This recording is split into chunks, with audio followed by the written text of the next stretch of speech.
I'm here with the amazing Nadine Baggott, the beauty know-it-all, and I've been set a challenge. I said to Nadine that I would love to do one side of your face and you do the other side of your face with makeup. So we've taped her, and it's been quite a blissful morning because she hasn't been able to speak. But now it's time to unleash the beast. Now you can talk. Not being able to speak is the better. worst thing for me.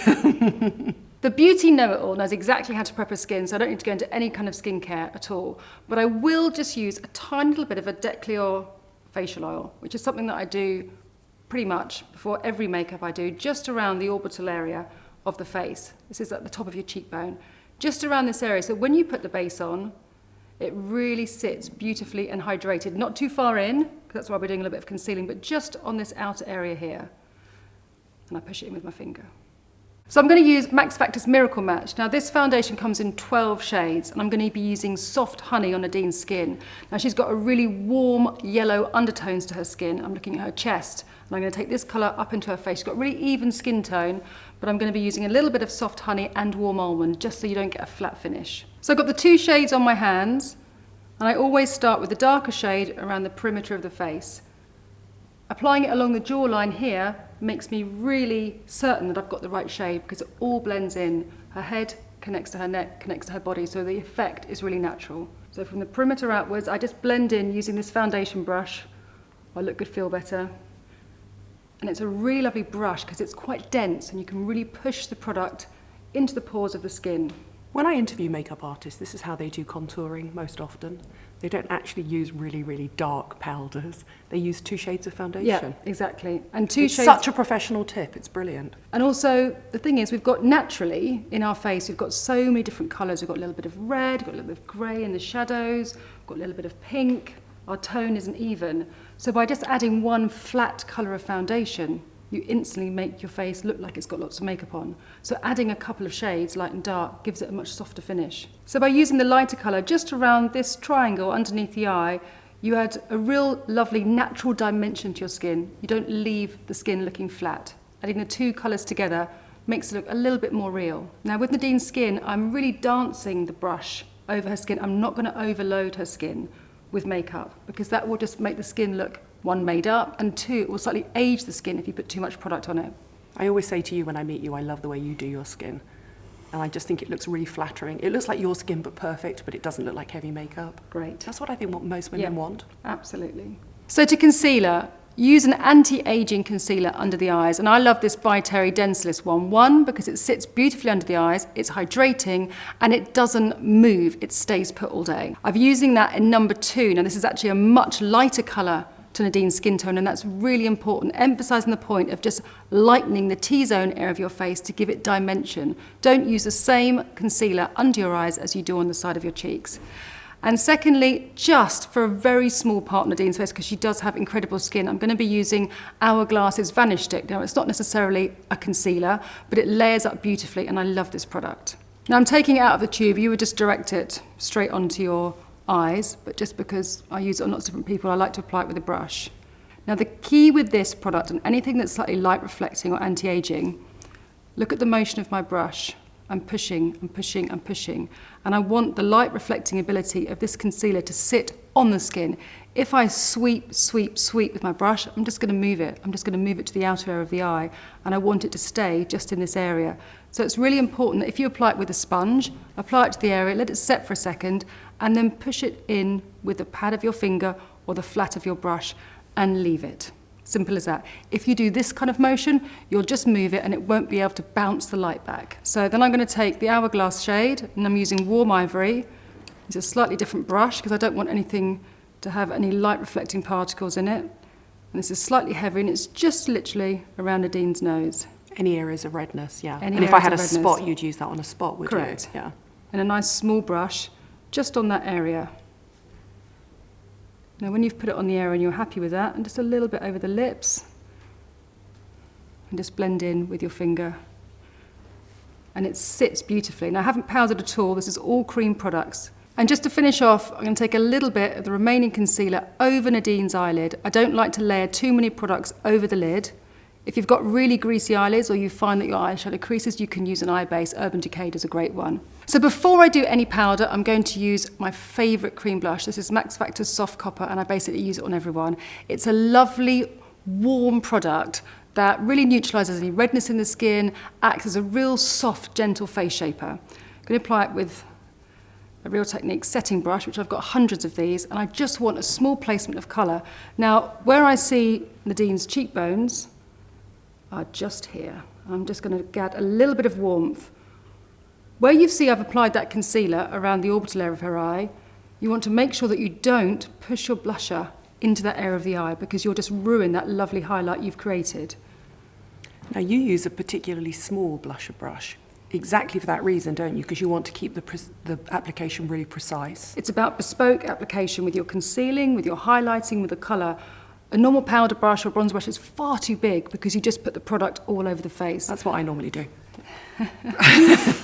So just by adding very gently, you can see the colour just giving that lovely warmth to her skin, and it looks really soft and really sophisticated.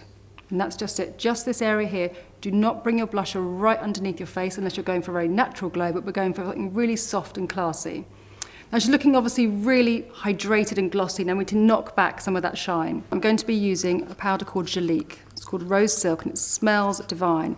I'm going to be applying it with a tapered brush. Now the reason I'm applying it with a tapered brush is because I don't want to get the powder flat everywhere. Rolling the powder within my brush, and I'm just going to layer it and just twist it into the T-zone areas of her face very lightly over the inner corner of the eye, just to set the concealer in between the brows and underneath the chin. If you have these areas mattified, the rest of your skin can glow, and that literally gives that lovely illuminated effect to your skin without you even doing any strobing or any extra highlight at all. It's that lovely glossy finish from the oil, the cream blush, and you just dust back that powder and you get that lovely soft effect. The less powder that you can use, the better. It's about putting the powder in the right places. And can I just say, this powder is a real insider secret. I can't tell you how many makeup artists who work on the red carpet and at the Oscars use it. They love it. Yeah, because it's a real feel-good factor, isn't it, when you have something applied to your skin that smells nice. And I love rose. But it's super fine, isn't it? Yeah, it's super fine, and there's no kickback at all, and it's not too heavy on the skin. You don't have to work it in. To get a much more, if you've got oilier skin, use this powder, but just use it with a puff and really push it into the skin. Puffs are very underused, I think. I love a puff. So hopefully, Nadine, you can see that where you've applied your blusher just across your cheek, I've applied it over your cheekbone and given you a kind of very subtle uplifting effect.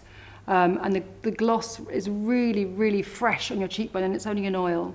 And I keep moving back and forth, you know, like those Instagram girls. Hashtag Insta makeup. So Nadine loves a very natural soft brow, so I'm going to use a powder over a kohl. I'm going to apply it with a very thin angled brush just to create and mimic lots of fine hairs. But I'm taking the intensity of the brow shape from the top to give lift. I'm not pulling the darkness of the brow underneath. If you take the brow dark underneath, you will actually bring it down and close your eye. So to set the brows, I'm going to be using Ready Set Brow. And this is a great product to keep your brows in place.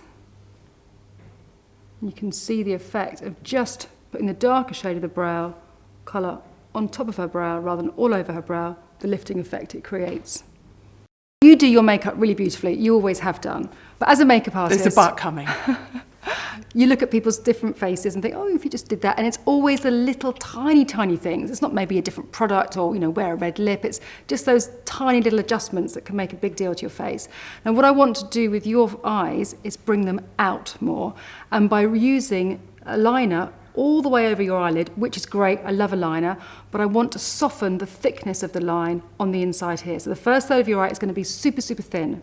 I'm going to use an eyeliner that's actually 1.5 millimetre, the Hourglass one. It's really, really tight and really, really thin just to get into that line here, and then pull the thickness out on this eye.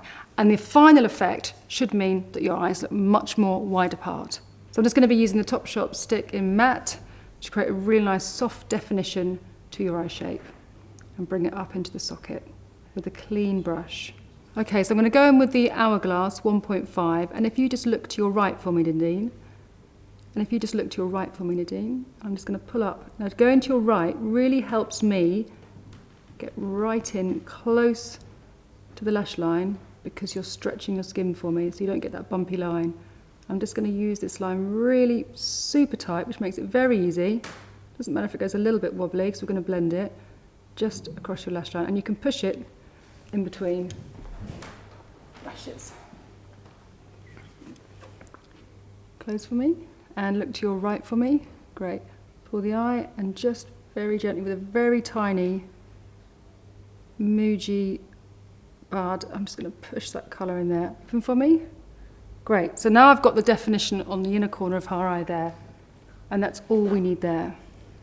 And I'm going to use the Marc Jacobs gel liners, the highliners, and I'm going to connect this in to the Hourglass and pull it out. Just open your eye for me. Now, I always love to look at my clients from their profile and see where it needs to be lifted, and a little smudge underneath because we're going for that extension on the outside. Now, with a gel pencil, you need to make sure that one, you put the lid on really quickly because they dry out, and the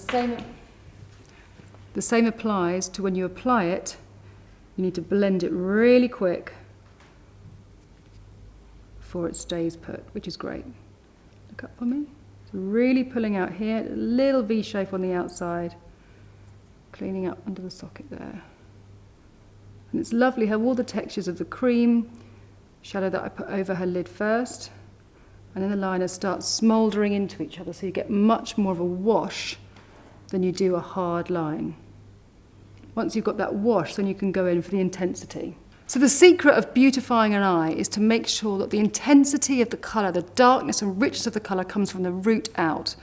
So I've done my two little eyeliners, and it might seem a bit fiddly, but I'm just going to go in with my beloved RMK gel liner with a 3.4 brush from Kitco. And again, I'm going to pull it up, and this is black, so it's stronger than Nadine would use. She normally loves her sort of chocolate browns.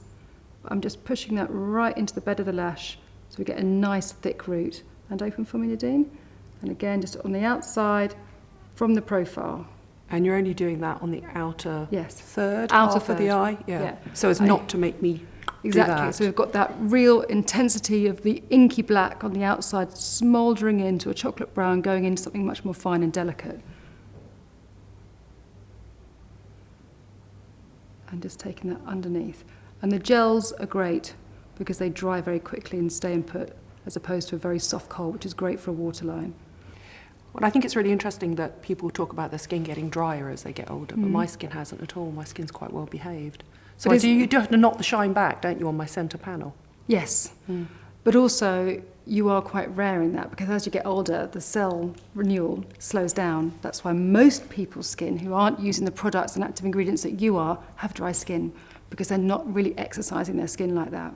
So I'm happy with that so far. I'm going to pause and I'm going to go into the mascara. So first I'm going to curl your lashes, all right? I never curl my lashes. Really? No. Why not? That's the one thing. Because I have the world's best mascara. Okay. Which is what? Which is the one you're about to use. Genuinely adores this mascara. Right, anyway, now look down for me. Now I'm not going to pinch until you say it's comfortable. Comfortable? Yeah. Great. And this really helps to lift the lashes, especially in the centre of the lid. If you can see the tips of your lashes, and you really widen out your eyes. And then just push them through, separate them after you've curled them. So did you choose this mascara because I love it? Well, that was a consideration, but I also do love this mascara, and it's a real classic. You can't go wrong with it. It gives you great lashes. Yeah. I like, personally, a heavy mascara. I like Transform. I like to really load on the mascara. I feel this gives me the best, what I call stripper lashes. So I love a really heavy lash, and I just think you can layer it up. The brush is flexible. The brush is great, yeah. And it's not too big, it's not too small. You can put on one coat and it's subtle. You put on two and it's great. Three and it's va-va-boom. It's just hard to beat. I'm going to start the mascara on the lower lashes. I'm going to get Nadine to look up. I'm just going to be using the tip of the wand. Now, you always need two coats, I feel, to get a really great lash. The mascara layers up beautifully on lashes that already have mascara placed on them. So one coat first and then go in for the second coat. And the tip is nice and fine, so you get to catch all the really fine hairs. And those hairs on the inner corner and outer corner of your eyes are really important because they make your eyelids so much bigger. I think that's the mistake I make with my mascara. What? You just don't concentrate on those inner and outer lashes, and they make a real difference when you just take that little bit of extra time. So look down for me. So I'm really going to push the wand, you can probably feel it quite wet, against the root of your lashes. And it's really key to build the mascara from the root of your lashes. Almost think of it like foundation, or foundations to like a building. It's got to be really solid at the base and nice and light at the top. If you load the mascara to the tips of your lashes, it's going to weigh your lashes down. So really, by pushing the mascara in there and then just pulling it through very lightly, get lots of mascara at the root. And look to your left for me. Really get into these corner ones. And then because we want to really accentuate Nadine's eyes on the outer side, we're going to really wing the lashes out. When applying mascara, you have to make sure that you see the tips of your lashes to make your eyes look big. If you do a liner that's too thick, you can't see the tips of your lashes, so make your liner smaller. You can see the tips of your lashes, it really opens out your eyes. So let's now do the lips. Right, just to finish off, I'm going to be using Honey Lacquer by Max Factor. Really beautiful pigmented lip lacquers. I love that colour. This shade is Honey Nude. Okay, take a look. Okay, so we originally entitled this Half Face Makeup. Right. It's facelift makeup. What Caroline's done is used colours that I'm comfortable with. And can you see how this side is just lifted? So it's my face but better. Great, so you love it. I love it. Don't make me recreate it though. Can I just put you in my makeup bag from now on? I'm really pleased that Nadine is thrilled. I love the extension of her eyes, I love the lift of the cheek, and it's so nice to have a soft glint of shine on your lips because it really brings the fullness out of your mouth. Okay, so originally we said we were going to do a half face, but actually what you've given me is a facelift in makeup, and this is how clever a truly brilliant makeup artist is. Little things that look similar to the way I do them, done subtly differently, the lashes, the liner, the cheek, the lip. It's literally taken years off me, and I was a bit skeptical, and I'm completely, yeah, I was, but I'm completely sold.